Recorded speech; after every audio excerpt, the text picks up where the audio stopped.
സമ്മേളനം ആരംഭിക്കാനുള്ള അതേ ആഴ്ച വി.എസ്. പി.ബിക്കയച്ച കത്ത് പൂർണ്ണരൂപത്തിൽ പുറത്തുവന്നതാണ് പിണറായിയെ പ്രകോപിപ്പിച്ചത്. ആ പ്രകോപനം സമ്മേളനകാലത്ത് വി.എസിനെതിരെ പരസ്യപ്രമേയം പാസാക്കുന്നിടത്ത് വരെ എത്തി. സെക്രട്ടേറിയറ്റ് പ്രമേയത്തിൽ വി.എസ്. പാർട്ടി വിരുദ്ധനാണെന്ന് വരെ പിണറായി പറഞ്ഞുവെച്ചു. പിണറായി മനസ്സിൽ മോഹിച്ച പടിയിറക്കത്തെ അദ്ദേഹം അവിടെ വെച്ച് ഉപേക്ഷിച്ചുവെന്ന് സാരം. വി.എസ്. കടുത്ത ഭാഷയിൽ പിണറായിയെ തള്ളിയപ്പോൾ മടിച്ചു നിന്നില്ല. എല്ലാം പ്രതിനിധികൾക്ക് മുന്നിൽ തുറന്നു പറഞ്ഞ് പിണറായി പാർട്ടിയെ തനിക്കൊപ്പം നിർത്തി. വി.എസിന്റെ ഇറങ്ങിപ്പോക്കിൽ നേതൃത്വമൊന്നാകെ കുലുങ്ങിയപ്പോഴും പിണറായി ഉറച്ചുനിന്നു. പ്രമേയം മാറ്റില്ല. ആ ഉറച്ച നിലപാടിന് മുന്നിൽ പി.ബി. വഴങ്ങി. എന്നാൽ റിപ്പോർട്ടിലെ വി.എസിനെതിരായ ഒരു ഭാഗം നീക്കം ചെയ്യാൻ പി.ബി. നിർദ്ദേശിച്ചത് തിരിച്ചടിയുമായി.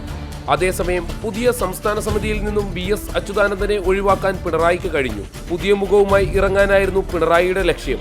എന്നാൽ ആ മോഹം സാധ്യമായില്ല. പക്ഷേ പാർട്ടി തനിക്കൊപ്പമാണെന്നും പാർട്ടിയാണ് വലുതെന്നുമുള്ള സന്ദേശം പുറത്തു നൽകാൻ പിണറായിക്കായി. വി.എസുമായുള്ള അഭിപ്രായ വ്യത്യാസങ്ങളുടെ പേരിൽ നിരന്തരം വിവാദങ്ങളുടെ ഒരറ്റത്തുണ്ടായിരുന്ന പിണറായി അതേ വിവാദങ്ങൾക്ക് തിരികൊളുത്തി തന്നെ ഇറങ്ങുന്നു. വി.എസിനാകട്ടെ പാർട്ടിയിലെ തന്റെ എതിരാളിയായ പിണറായിയുടെ പടിയിറക്ക സമ്മേളനത്തെ അലങ്കോലമാക്കിയെന്ന സന്തോഷവും. പിണറായി സെക്രട്ടറി സ്ഥാനത്ത് നിന്ന് മാറുകയും വി.എസിനെ സംസ്ഥാന സമിതിയിൽ നിന്ന് ഒഴിവാക്കുകയും ചെയ്തതോടെ ആ പോര് ഇനി ഏത് ദിശയിലേക്ക് നീങ്ങും, ഏത് ദിശയിൽ വളരും? രാഷ്ട്രീയ കേരളം ഉറ്റുനോക്കുന്നതും ഈ വിഷയമാകും. സഹിൻ ആന്റണി, റിപ്പോർട്ടർ, ആലപ്പുഴ.